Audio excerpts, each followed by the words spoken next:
Party जिन पर भी विश्वास करेगी इस गुरियाकोठी विधानसभा में, उनके साथ दिन रात लग के हम जिताने का प्रयास करेंगे। मजबूती से सपोर्ट करेंगे, मिले ना मिले उससे मतलब नहीं है। बिल्कुल मतलब नहीं है, मुझे मिले या दूसरे किसी व्यक्ति को मिले, हम उनके साथ बहुत मजबूती से खड़ा रहेंगे और इस गुरियाकोठी विधानसभा में लड़ाई होगी और बहुत अच्छा से। गुरियाकोठी विधानसभा में के साथ पूरे बिहार में कोई ऐसा परिवार बता दीजिए जिसके घर का लड़का पढ़ के इंजीनियर बना हो या नहीं पढ़ के मजदूर बना हो और वो गांव में रह के मजदूरी करता हो या गांव में रह के इंजीनियरिंग करता हो।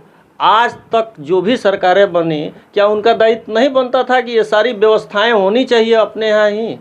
तो प्रशांत किशोर जी का वही कहना है कि आप बिहारी हैं तो बिहार में ही रोजगार चाहिए, बिहार में ही इलाज चाहिए, बिहार में ही शिक्षा चाहिए। लेकिन जो लोग भी बुराई कर रहे हैं प्रशांत किशोर जी का, ऑन कैमरा मैं बोल रहा हूँ, उनके घर पे आप जाइए और उन्हीं से आप पूछिए कि आपका लड़का इंजीनियर बना आज के तारीख में है कहाँ।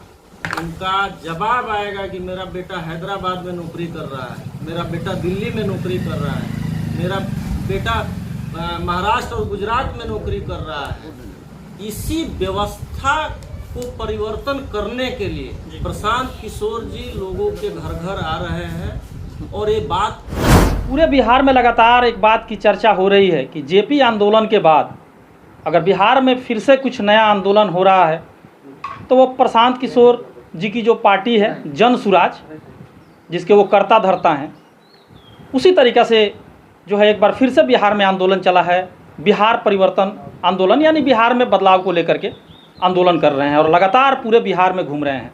आप पहली बार देखेंगे कि एक नेता जो डोर टू डोर घर घर पहुंच रहा है और रात दिन स्ट्रगल कर रहा है। इसके पहले भी वो जो है फिल्में ही थे, 2-3 साल से लगातार फिल्में बना हुए हैं। नमस्कार, बिहार लोकमंच देख रहे हैं आप और मैं हूं आपके साथ राकेश कुमार। आज हमारे साथ हैं बात करने के लिए रमेश सिंह जी, जो कि मदारपुर क्षेत्र से पार्षद हैं अभी और पहले भाजपा में थे। ये भी बात होगी कि आखिर भाजपा को छोड़ करके जन सुराज में आने का आखिर क्या मकसद है। बहुत बहुत स्वागत है आपका बिहार लोकमंच पे। जी, आपको भी बहुत बहुत धन्यवाद जो आप हमारे यहाँ आए, और आपको जो देखने वाले लोग हैं उनको भी हाथ जोड़ के नमस्कार है। जी, पहला सवाल यही होगा, चूंकि एनडीए की सरकार है बिहार में और आप ऑलरेडी भाजपा में थे जी, क्यों छोड़ दिए भाजपा? जी देखिए,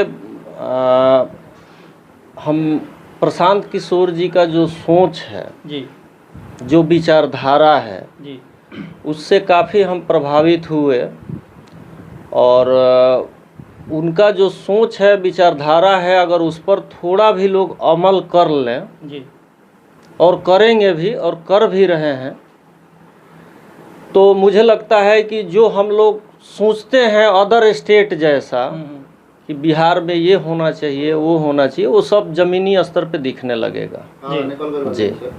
इसलिए हम जन सुराज को ज्वाइन किए हैं, अब आखिरी दम तक जन सुराज में बने रहेंगे। जन सुराज के लिए इस बिहार में अगर सबसे बड़ी जन सुराज के लिए कोई अगर मतलब मुसीबत है, मुश्किलें हैं, तो वो जो बिहार का जो स्ट्रक्चर है जातिगत जी, जो एक तरह का स्ट्रक्चर बना हुआ है जी, इसको तोड़ना बहुत ही मुश्किल है। क्या इसको भेद पाएंगे? क्योंकि जब तक उसको भेदेंगे नहीं तब तक जो है उनकी पार्टी मजबूती से आने वाली नहीं है। बिल्कुल शुरू हो चुका है। कल इस गुरियाकोठी विधानसभा में प्रशांत किशोर जी का आगमन हुआ था। आप देखे भी होंगे कि हजारों हजार लोग उनके साथ थे जी। तो ये सारे लोग जाति से ऊपर उठ के और बिहार के विकास के लिए जी, प्रशांत किशोर जी के साथ खड़े हो रहे हैं और आने वाले कुछ दिनों में आपको दिखेगा कि पूरा क्षेत्र की जनता प्रशांत किशोर जी के साथ खड़ा दिखाई देगी। इसलिए मैं ये बात कह रहा हूँ कि आप पूरा विधानसभा या पूरे बिहार में आप चले जाइए, कोई ऐसा परिवार नहीं होगा जिसके परिवार का लड़का, वो भले इंजीनियर ही क्यों नहीं हो या मजदूर ही क्यों नहीं हो, वो अपना स्टेट छोड़ के दूसरे प्रदेश में नहीं हो जी।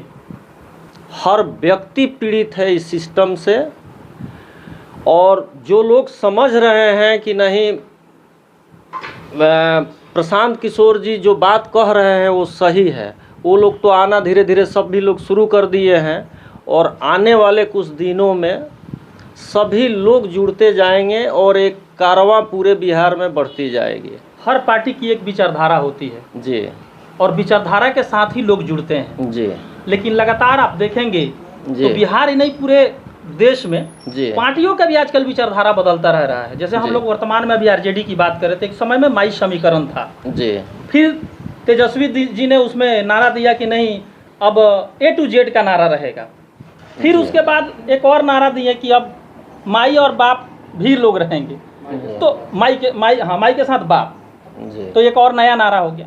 तो पार्टियां भी उसी तरीक़ा से, एक तरह से भाजपा में लोग कहते थे कि बनिया और जो सवर्ण लोग हैं उनकी पार्टी है भाजपा, लगातार जी, लोग बोलते आए जी, हैं। जी। लेकिन इधर कुछ दिनों से देखा जा रहा है कि जब से भाजपा ने जातिगत जनगणना की बात कही है, जी, तब से लग रहा है बहुत सारे लोगों को कि भाजपा कहीं मतलब पिछड़ों की पार्टी तो नहीं हो गई है। ये भी एक कारण है छोड़ने का। नहीं क्या नहीं, लगता है कि देखिए, वो कारण रहा है? ऐसा कुछ भी नहीं है जी जन सुराज की जो सोच है जी इसमें जाति वाली तो कोई बात ही नहीं है।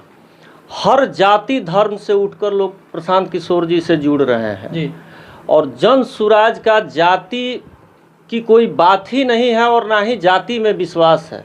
जन सुराज का एक ही नारा है, बिहार का विकास, बिहार में रोजगार, बिहार में चिकित्सा शिक्षा, ये सब हो।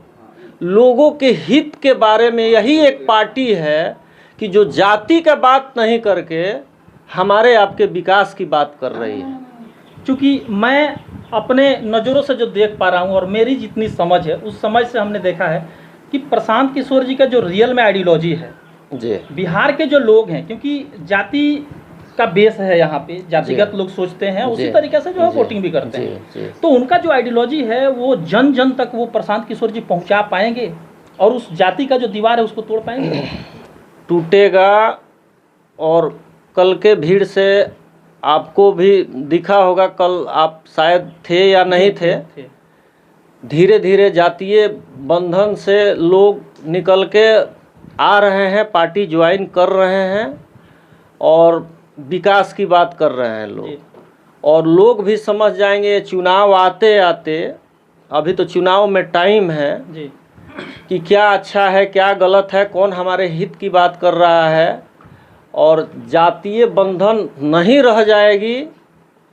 और जन सुराज के जो भी प्रत्याशी आएंगे जी उनको यहाँ के साथ साथ पूरे बिहार की जनता अपना आशीर्वाद जरूर दे। गोरिया कोठी से अशोक सिंह, वर्तमान में देवस्कांत सिंह, जी, और तीसरे नंबर पे रमेश सिंह, और उधर प्रशांत किशोर जी। एक सवाल रहेगा कि प्रशांत किशोर जी ने अपने जाति का टाइटल अपने नाम के साथ नहीं रखा है। देखिए, टाइटल से कोई लेना देना नहीं है, हमें सिर्फ लेना देना है उनके सोच से, उनके विचारधारा से, और उनके विचारधारा से प्रभावित होकर इस विधानसभा में हर वर्ग के लोग मिले। इस विधानसभा के प्रभारी हैं हमारे आदरणीय बड़े भाई श्री अवधेश सिंह जी, जो जामो लाला हथा के निवासी हैं, काफ़ी अनुभवी व्यक्ति हैं। और ऐसे अनुभवी व्यक्ति लोग पार्टी में मिल रहे हैं। आप आने वाले समय में देखिएगा कि पार्टी की कितनी मजबूत स्थिति यहाँ बनती है। जन सुराज से जी, आप भी कार्यकर्ता हैं और भी बहुत सारे लोग कार्यकर्ता हैं जी, और चूंकि आपकी भी चर्चा क्षेत्र में हो रही है, जी। टिकट को लेकर के आपको क्या लग रहा है कि पार्टी आपको टिकट देगी, डिसीजन लेगी, या और भी लोग दावेदार हो सकते हैं पार्टी के लिए, टिकट के लिए?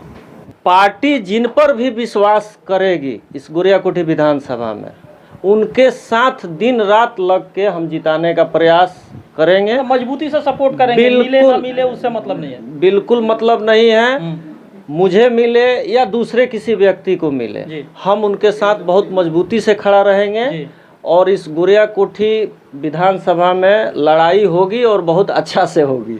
चलिए, हमारे साथ रमेश सिंह जी थे, अभी बात इनसे हो रही थी, चूँकि वर्तमान में ये यहाँ से जो मदारपुर क्षेत्र है पार्षद भी हैं और लगातार क्षेत्र में घूमते रहते हैं और एक मतलब अच्छे कार्यकर्ता और सामाजिक कार्यकर्ता के रूप में लोग इनको देखते हैं। अच्छे वोट से इनको लोगों ने जिताया भी था। इसी तरह के तमाम खबरों के लिए आप बने रहिए हमारे साथ। यदि यूट्यूब पे देख रहे हैं तो चैनल को सब्सक्राइब कर लीजिएगा, और यदि फेसबुक पेज पे देख रहे हैं तो पेज को फॉलो कर लीजिएगा। कमेंट बॉक्स में अपनी प्रतिक्रिया जरूर दीजिएगा कि रमेश सिंह जी से जो अभी बात हुई, आप क्या सोच रहे हैं, आपके मन में क्या विचार चल रहा है। देखते रहिए बिहार लोकमंच। अभी तक के लिए बस इतना ही, धन्यवाद।